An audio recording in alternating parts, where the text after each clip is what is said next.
Hello everyone, the story I'm going to share today is the experience of entering another world.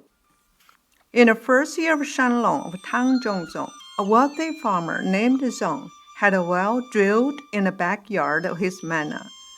Although it was more than 1,000 feet deep, there was still no sign of water.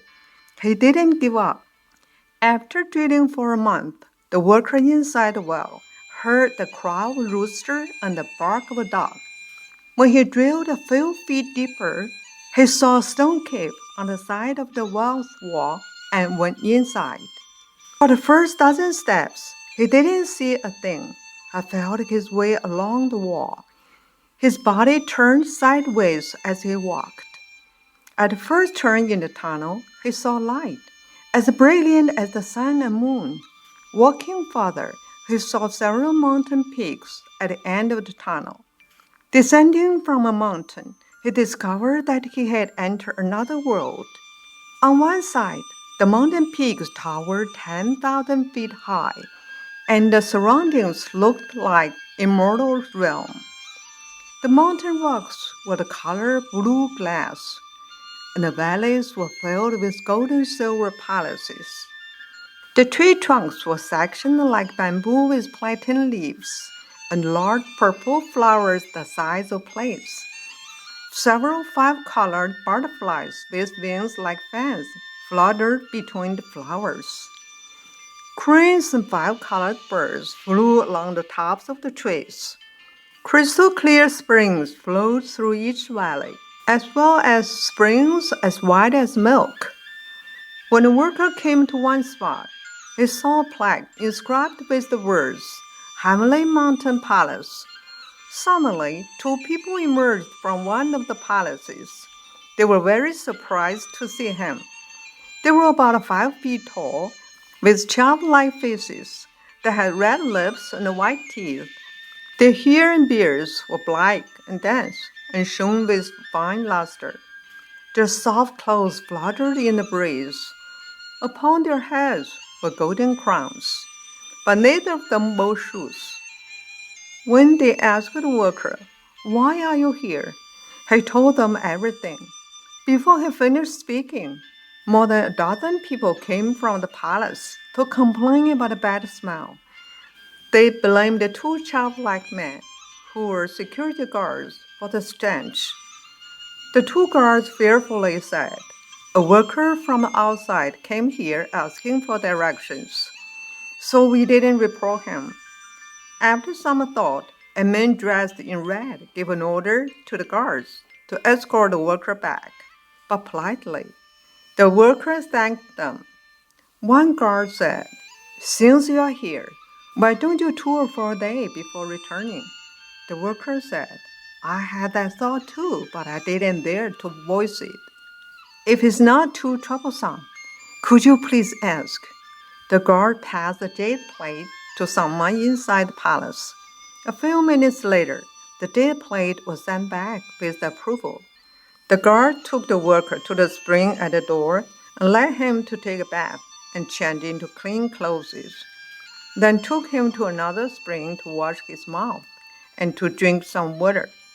The spring water was so sweet that he cupped his hands to drink as much as he could.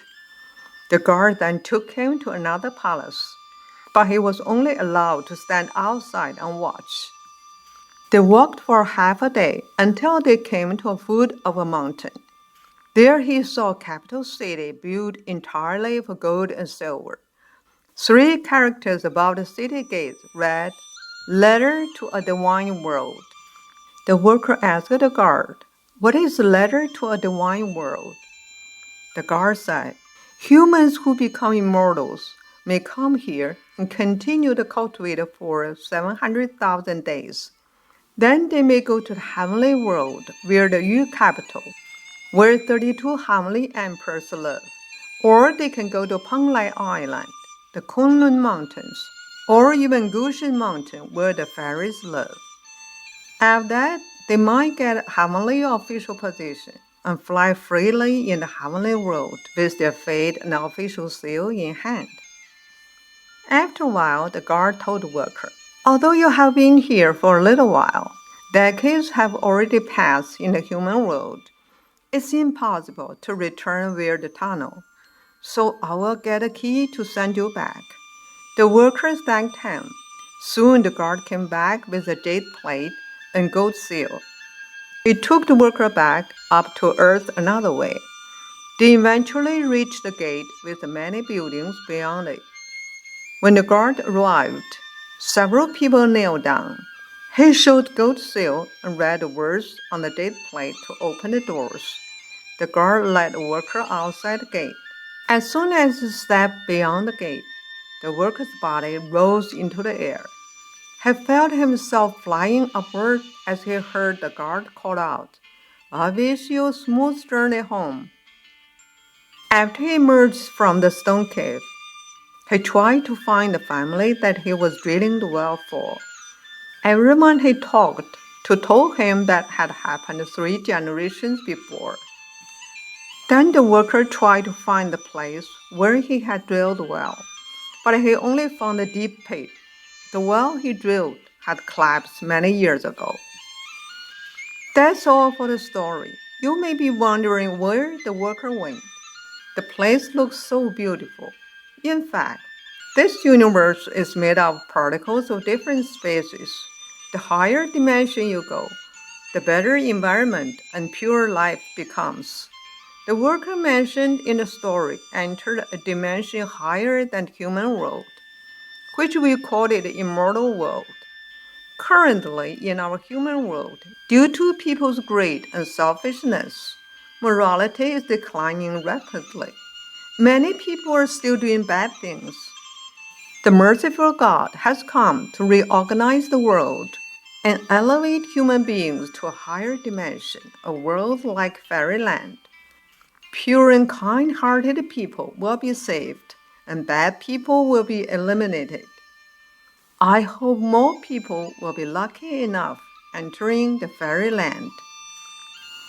Thank you very much for listening to the story. More touching stories will be ready for you if you just subscribe it. Thank you again.